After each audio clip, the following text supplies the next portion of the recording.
Surat resmi Bung Karno, ya, dalam surat menyoratnya dengan Hasan itu, dia merasa jengah dengan Habib. Saya nih kok begini ya, Habib nih kok begini, merasa menindihkan diri. Saya tidak suka, kata Bung Karno. Pada kalimat berikutnya Bung Karno menulis, kemudian alasan kaum Sayyid misalnya mereka punya brosur bukti kebenaran. Saya sudah baca, tetapi tak bisa meyakinkan saya. Tiada satu agama yang menghendaki kesamarataan lebih daripada Islam. Pengeramatan manusia itu adalah salah satu. Assalamualaikum warahmatullahi wabarakatuh. Salam jumpa, salam sejahtera untuk Anda semua. Salam persaudaraan dari kami Aras 9 Channel. Saudara-saudaraku, kembali saya menyapa Anda. Dan dalam kesempatan kali ini saya akan memberikan jawaban atas beredarnya potongan video yang cukup viral dari podcastnya Profesor Dr. Mahfud MD bersama Yai Said Akil Siraj. Satu titik yang ditanyakan adalah, benarkah Bung Karno pernah berkirim surat terhadap A. Hasan Bandung yang mengkritisi atau mempersoalkan tentang habaib? Ada surat resmi Bung Karno, ya, dalam surat menyoratnya dengan Hasan itu, dia merasa jengah dengan Habib. Saya nih kok begini ya, Habib nih kok begini, merasa menindihkan diri. Saya tidak suka, kata Bung Karno. Ada suratnya. Ada suratnya itu? Ada suratnya. Nanti bisa dilihat. Jadi Bung Karno tuh tidak bersahabat dengan Habib. Bahwa mungkin kenal tuh iya. Bahkan sesudah merdeka ketemu lalu di foto-foto itu iya. Alhamdulillah, saya sendiri Aras 9 sudah pernah mengulas hal itu sekitar 1 atau 2 tahun yang lalu lah ya, cukup lama. Benar demikian adanya, dan untuk mengobati penasaran bagi sebagian Anda yang belum memiliki bukunya, kami akan tayangkan ulang beberapa bagiannya tentang sikap dan pertanyaan Bung Karno terhadap A. Hasan. Ketika Bung Karno diasingkan ke ND pada tahun 1930-an oleh Belanda, beliau sempat diresahkan atas fenomena Sayyid pada saat itu. Nah, ketika menyebut kata Sayyid, maka dimungkinkan yang dimaksud adalah habaib. Kenapa? Karena dalam buku-buku sejarah pada masa itu hingga masa kini juga, orang-orang yang disebut-sebut sebagai dzurriyyah Nabi itu adalah Sayyid bagi keturunan Sayyidina Husain. Bagi keturunan Sayyidina Hasan umumnya disebut Syarif. Satu di antaranya seperti dalam buku Elwisi van den Berg. Buku den Berg ini antara lain ada kontribusi dari Habib Utsman bin Yahya, juga dari seorang Arab Hadramaut yang ada di Batavia, yakni Hasan bin Muhammad Babahir. Maka ketika Bung Karno dalam suratnya menulis kata Sayyid, sekali lagi sangat dimungkinkan yang dimaksud adalah para habaib pada masa itu. Nah, tulisan Bung Karno itu awalnya berupa surat korespondensi Bung Karno terhadap seorang tokoh Islam modernis, yakni Ahmad Hasan Bandung.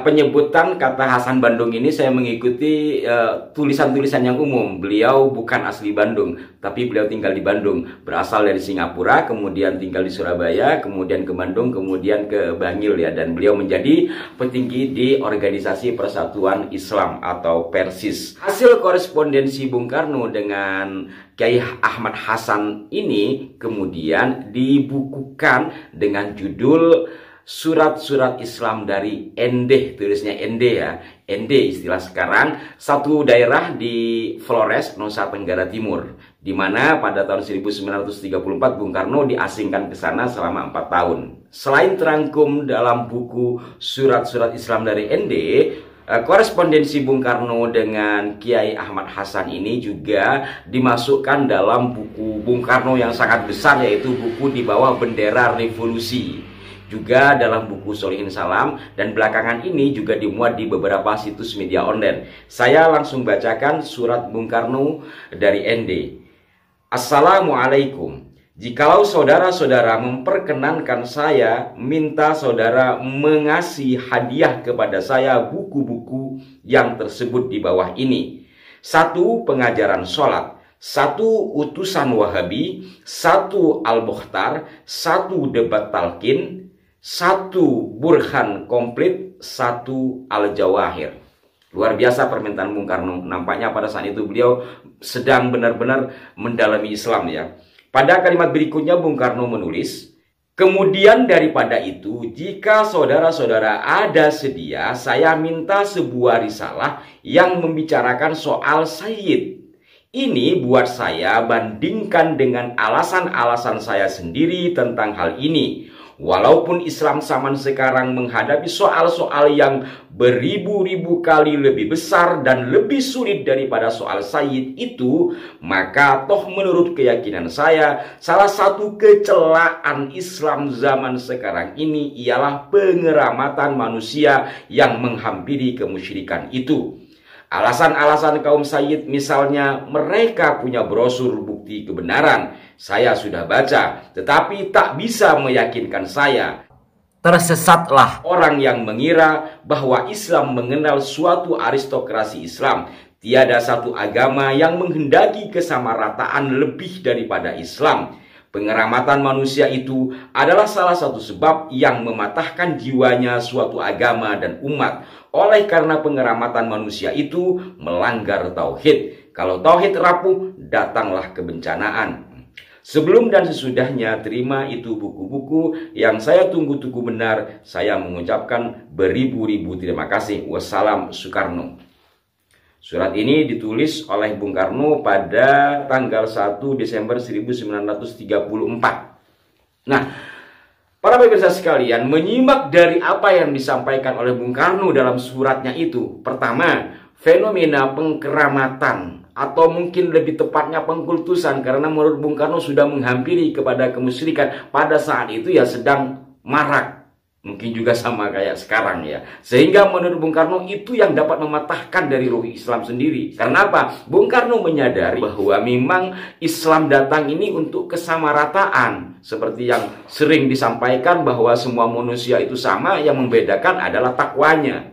Kan di sini. Tetapi kok terjadi pengkeramatan sehingga Bung Karno nampak betul merasa terganggu jiwanya. Kemudian ada kalimat Bung Karno yang menggelitik.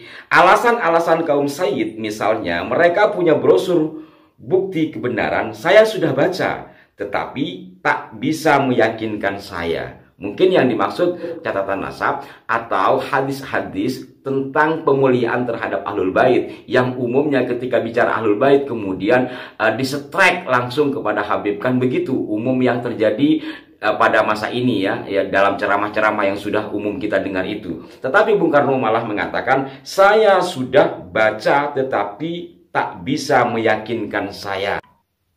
Pengeramatan yang berlebihan menurut Bung Karno akan merusak tauhid, dan rusaknya tauhid akan menimbulkan kebencanaan.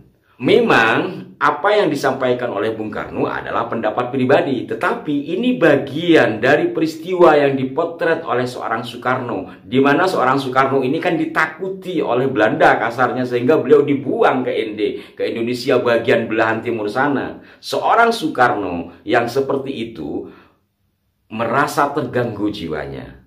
Ini yang pertama ya. Yang kedua, apa yang disampaikan oleh Bung Karno ini menjadi tambahan catatan sebagai penguat dari catatan-catatan yang lain dalam lembaran sejarah. Bahwa umpamanya adalah buku Van den Bergh ini sendiri. Walaupun buku ini sekali lagi ada kontribusi dari Habib Usman, di sini Den Bergh juga mengatakan bahwa mereka merasa memiliki kelas lebih tinggi, bahkan dari kelas turunan Sayyidina Hasan sekalipun. Dan kebiasaan itu menurut Den Bergh dibawa ke Nusantara, sehingga di sini juga nanti terjadi clash antara Sayyid dengan non-Sayyid, yang nanti puncaknya saudara-saudara sekalian mungkin sudah pada tahu, antara lain kemudian lahirlah Al-Irsyad yang dimotori oleh Syekh Ahmad Surkati, dan umum ditulis dalam buku-buku sejarah beliau didukung oleh orang-orang Arab non-Sayyid. Padahal sebelumnya Syekh Ahmad Surkati ini adalah pengajar di Jam'iyah Khairiyah atau Jam'iyah Khair. Nah, demikian saudara-saudaraku, semoga bermanfaat. Apa yang kami sampaikan tiada maksud untuk diskriminasi dan sebagainya. Ini lebih kepada potret sejarah masa lalu. Juga semoga ini menjadi penyadaran bagi kita, juga penyeimbang dari propaganda-propaganda yang dilakukan oleh kalangan mereka sendiri, yang seolah-olah Bung Karno itu begitu dekat, kemudian Bung Karno dikatakan murid dari Habib Ali Kuitang dan sebagainya. Realitasnya seperti itu ya. Walaupun dalam buku yang lain kami juga mendapatkan pernyataan Bung Karno, sayangnya Bung Karno terhadap anak-anak Arab campuran yang ada di sini. Saya juga memiliki data itu. Artinya Bung Karno seorang bom besar, seorang yang revolusioner, menerima siapapun di negeri ini aslinya. Tetapi tentang sikap atau sifat kultus individual yang berada di lingkungan kalangan habaib, itulah yang dikritisi. Semoga bermanfaat, berikan masukan yang konstruktif di kolom komentar. Sampai jumpa. Wassalamualaikum warahmatullahi wabarakatuh.